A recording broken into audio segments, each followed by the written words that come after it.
ಆಗಿಲ್ಲ. ಒಬ್ಬ ಅಧಿಕಾರಿಯ ಪೇಮೆಂಟ್ ಎಷ್ಟದ, ಅವ್ನು ಎಷ್ಟು ಗಳಿಸಿದಾನ, ಆಸ್ತಿ ಎಷ್ಟೈತೆ ನೋಡಿದ್ರೆ ಗೊತ್ತಾಗದ ಭ್ರಷ್ಟ ಅದಾನ ಇಲ್ಲೋ ಅಂತೇಳಿ. ಯಾಕೆ ಮತ್ತೊಂದು ಸೋರ್ಸಲ್ಲಿ ಇರೋದಿಲ್ಲ ಅವನಿಗೆ. ಒಕ್ಕಲ್ತನದಲ್ಲಿ ಆ ನಮ್ಮಲ್ಲಿ ಲಾಭ ಬರ್ತದನ. ಒಕ್ಕಲ್ತನ ಅಂತ ಈ ದೇಶದ ಅತ್ಯಂತ ನುಕ್ಸಾನ್ ಇದ್ದಂಥ ಉದ್ಯೋಗ ಯಾವ್ದು ಇರೋದು ಅದು ಒಕ್ಕಲ್ತನ. ಯಾಕಂದ್ರೆ 1 ಟನ್ ಕಬ್ಬಿಗೆ 4,000 ಖರ್ಚು ಮಾಡಿ 3,300 ರೂಪಾಯಿ ತೊಗೋತಾನಂತಪ್ಪ ಅಂದ್ರೆ ಪ್ರತಿ ಟನ್ನಿಗೆ 1,200 ರೂಪಾಯಿ ಲಾಸ್ ಮಾಡ್ಕೊಂಡು ಜಗತ್ತಿನ ಯಾವ ಕೆಲಸ ಮಾಡಿದ್ರೆ ಅವ್ರು ರೈತನ, ಮತ್ತಾರಲ್ಲ. ಹಂಗೆ ಇಲ್ಲೇ ಇವ್ರಿಗೇನು ಕಡಿಮೆ ಅದ್ರಿ. ಈ ಅಧ್ಯಕ್ಷಗೆ ರಾಜಕೀಯ ಜನ ಯಾಕೆ ಬೇಕಾಗ್ಯಾರ? ಅಧ್ಯಕ್ಷ ಆಯ್ತು, ಇವೆಲ್ಲ ರಾಜಕೀಯ ಅಧ್ಯಕ್ಷ ಬೇಡ. ಇದು ಪ್ರಾಮಾಣಿಕ ವ್ಯಕ್ತಿಗಳಿಗೆ ಏನು ಕೊಡುವಂಥದ್ದು ಯೋಗ್ಯರು ಯಾರ್ದಾರಪ್ಪ. ಜಸ್ಟ್ ನೋಡಿ ಗೊತ್ತಾಗಿದೆ ಎಷ್ಟು ಆಸ್ತಿ ರೂಪಾಯಿ ಇರೋದು, ಪೇಮೆಂಟ್ ಎಷ್ಟು, ಏನು ಟ್ಯಾಲಿ ಆಗ್ತದೆ ನೋಡಿ ಪ್ರಾಮಾಣಿಕನ ಆಯ್ಕೆ ಮಾಡಿ ಸೇರಿಸೋದ್ರಲ್ಲೇ. ಯಾಕಂದ್ರೆ ಈ ರಾಜ್ಯದ ಪ್ರತಿಭಾವಂತ ವಿದ್ಯಾರ್ಥಿಗಳು, ಪ್ರಾಮಾಣಿಕ ವಿದ್ಯಾರ್ಥಿಗಳು ಅಲ್ಲಿ ಹೋಗ್ಬೇಕಾಗ್ಯದ. ಪ್ರತಿಭಾವಂತ ಜೊತೆಗೆ ಅವ್ರಿಗೆ ಪ್ರಾಮಾಣಿಕ ಅವ್ರು ದುಡಿದಕ್ಕೆ ಯಶ ಸಿಕ್ಕರೆ ಅವ್ರು ಪ್ರಾಮಾಣಿಕವಾಗಿ ಇರ್ತಾರೆ ರೀ. ದುಡ್ಡು ಕೊಟ್ಟು ಒಳಗೋದ್ರೆ ಏನು ಮಾಡೋರು?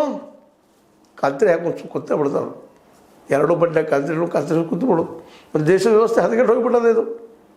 ಇವತ್ತಿಂಥ ಈ ಶಿವಶಂಕರಪ್ಪ ಸಾವ್ಕಾರ್ ಅಂತ ಅಧ್ಯಕ್ಷರು, ಅವರ ಸದಸ್ಯರು ಇವರೆಲ್ಲೂ ಏನೇನು ಮತ್ತೆ ಗದ್ದೆಗಿತ್ತು ಏನಂತಾರೆ. ಈಗ ಏನೋ ಇವ್ರದ್ದೊಬ್ಬರದ್ದು ಹೊರಗೆ ಬಂದದ.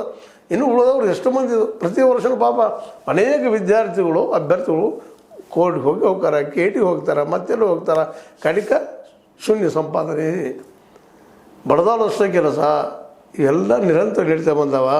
ಅದಕ್ಕೆ ಅವ್ನು ಬರೀ ರಾಜೀನಾಮೆ ಎಲ್ಲ ಶಿಕ್ಷೆ ಆಗಬೇಕು. ಅಭ್ಯರ್ಥಿ ಸುಮಾರು ಸಲ್ಲಿಸಿರೋ 3B ಮೀಸಲಾತಿ ತಿರಸ್ಕರಿಸ್ಬೇಕು. ಮೀಸಲಾತಿ ತಿರಸ್ಕರಿಸೋದಲ್ಲ, ಇದು ತಪ್ಪು ಮಾಡಿದಕ್ಕೆ ಅವ ಹುಡುಗಿರು ಶಿಕ್ಷೆ ಆಗಬೇಕು. ಒಟ್ಟಿನಲ್ಲಿ ಇನ್ನೊಮ್ಮೆ ಎಕ್ಸಾಮ್ ಕೊಡ್ಬಾರದಪ್ಪ ಅಲ್ಲಿ ಅಂತೇಳಿ. ಅಭ್ಯರ್ಥಿ ಸುಳ್ಳು ಆದಾಯ ಪ್ರಮಾಣ ಪತ್ರ ಪಡೆಯಲು ಸಹಕರಿಸಿದವರ ವಿರುದ್ಧ ಕ್ರಿಮಿನಲ್ ಮೊಕದ್ದಮೆ ಸಹಕರಿಸಬೇಕು. ಯಾರು ಇದು ಕೊಟ್ಟಿದ್ದಾರೆ ಸರ್ಟಿಫಿಕೇಟ್ ಆ ಹುಡುಗಿಗೆ, ಆ ಅಭ್ಯರ್ಥಿಗೆ, ಅವ್ರಿಗೂ ಅವ್ರೂ ಅವ್ರ ಮೇಲೆ ಅಪರಾಧಕ್ಕೆ ಒಂದು ಏನು ಕ್ರಿಮಿನಲ್ ಕೇಸು ಹಾಕಬೇಕು. ಈ ಹುಡುಗಿ ಮೇಲೆ ಹಾಕಬೇಕು. ಒಬ್ಬರೇ ಯಾಕೆ 2 ಕುಡಿದ್ರೆ ಚಪ್ಪಾಳೆ ಆಗ್ತದೆ. ದುಡ್ಡು ಕೊಟ್ಟು ಮಾಡಿಸ್ಕೊಳ್ತಾ ಇದ್ದಾರೆ. ದುಡ್ಡು ಕೊಟ್ಟವಗೂ ಶಿಕ್ಷೆ ಆಗಬೇಕು, ತೆಗೆದುಕೊಂಡವಗೂ ಆಗಬೇಕು. ಇದು ಕೊಟ್ಟವ್ರಿಗೆ ಮೊದಲು ಹೆಚ್ಚಿನ ಶಿಕ್ಷೆ ಆಗಬೇಕು.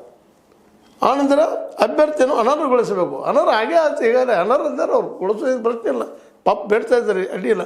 ಆಯೋಗದಿಂದ ನಡೆಸುವ ಯಾವುದೇ ನೇಮಕಾತಿಯಲ್ಲಿ ಭಾಗವಹಿಸಿ